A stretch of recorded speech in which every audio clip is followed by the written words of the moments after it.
Sunt multe de spus în cadrul unei agriculturi durabile. Noi trebuie să ne gândim în primul rând la faptul că noi trebuie să îmbunătățim structura, textura solului. Această îmbunătățire nu se face cultivând o singură cultură. Nu se face mergând numai pe culturile de toamnă. Trebuie să avem în cadrul fermei o rotație corespunzătoare. Trebuie să încadrăm și porumbul și floarea în cadrul acestei rotații. Trebuie să avem leguminoase în cadrul rotației. Și, bineînțeles, și culturile verzi care acoperă solul o anumită perioadă de timp și care permite o evapotranspirație mai mică, permite menținerea apei în sol și, de asemenea, o structurare mai bună a solului. Dacă noi mergem și anul acesta, din păcate, se întâmplă acest fenomen, că foarte mulți fermieri au renunțat la culturile de primăvară și merg numai cu culturi de toamnă, asta nu înseamnă că își vor îmbunătăți asolamentul sau și își vor îmbunătăți solul. Din contră, ei vor avea de pierdut pe termen îndelungat. Și acum e un paradox. În România, când o cultură s-a făcut, toată lumea vrea să facă această cultură. Dar nimeni nu se gândește că în vară, dacă anul va fi bun și sperăm să fie bun, va fi o supraproducție de grâu și orz.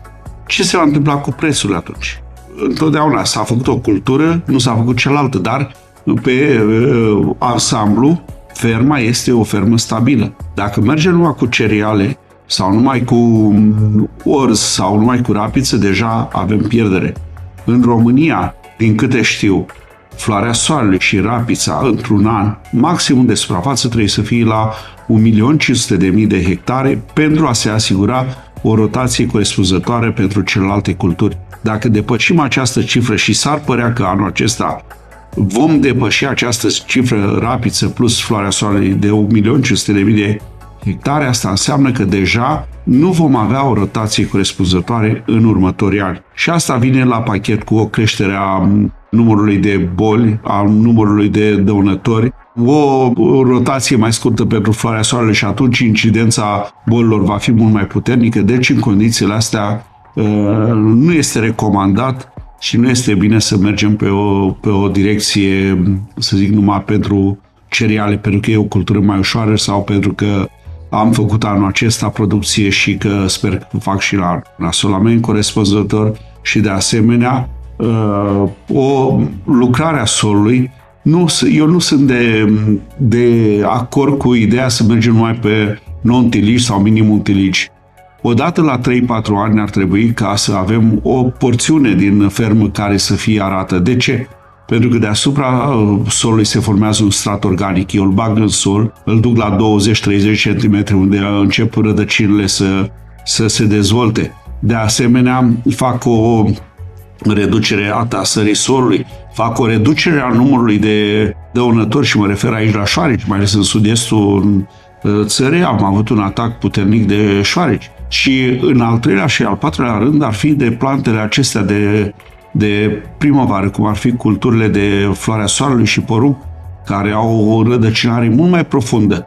Dacă nu fac această arătură și merg numai pe minim-tiligi, înrădăcinarea plantelor se va face la 15-20 cm, iar la vijelile care au început să apară în România în vară, mai ales după ce avem calatinul gata format, înseamnă deja o cultură care poate fi compromisă de vânt. Domnule Miricescu, nu sunteți omul față de care să nu deschidem subiectul. E clar, la porumb a fost dezastru. Ferme mari care recoltau 6 tone la porumb în medie au recoltat anul acesta 500 de kilograme. La floare cum a fost și ce facem pe viitor?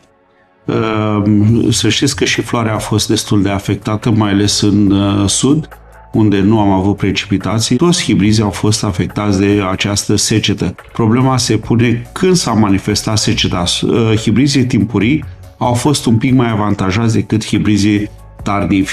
La acești hibrizi timpurii s-au făcut producții de 500, 700, chiar 1000 de kilograme. În cazul companiei noastre am avut hibrizi care deja sunt consacrați în piață, care au o toleranță la secetă și au făcut producții de peste 1500, chiar în condițiile în care altă solă producția a fost mult mai mică. De ce au obținut asemenea producții? Pentru că hibrizii sunt destul de bine testați în România, sunt testați în sud-est, unde condițiile de obicei în ultimii ani au fost destul de vitrege. Nici hibrizii noștri nu sunt cum să zic eu, infalibil la condițiile de climă, dar cel puțin au dat o anumită stabilitate fermierului. Chiar am rămas surprins ca un fermier care nici nu mă cunoștea să mă sune să zică, domnule, la Paraiso 102, stabil, am obținut 1600 de kilograme în condițiile în care vecinul a obținut 300 sau 400.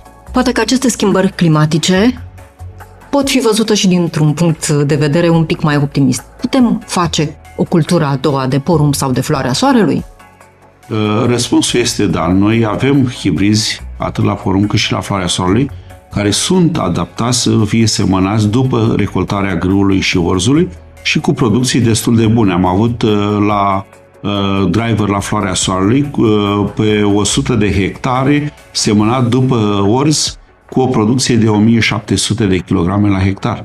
Deci am avut surime, driverul care i-am dat în cultura a doua, iar la porumb am mers cu Suporto, Sarand și cu Vavel, hibrizi din curba FAO 250-300, cu producții foarte bune.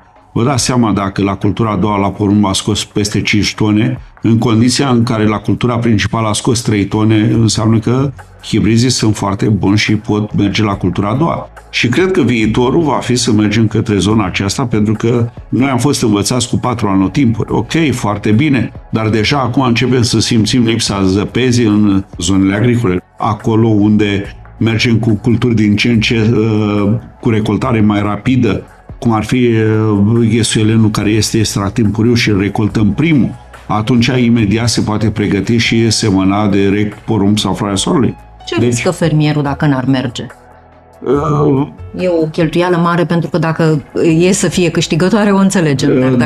De obicei, când discutăm de sămânță pentru cultura a doua, pentru că cea mai importantă cheltuială la cultura a doua e sămânța, discutăm de sămânță la un preț mai mic. Și atunci nici cheltuiala nu este foarte mare pentru fermier. Sigur că fără o anumită cheltuială nu se poate face nimic. Dar pe partea cealaltă, dacă scoți peste o tonă la floarea soarelui și peste 5 tone la porumb, trebuie să fii fericit că măcar ai scos 2 producții într-un an.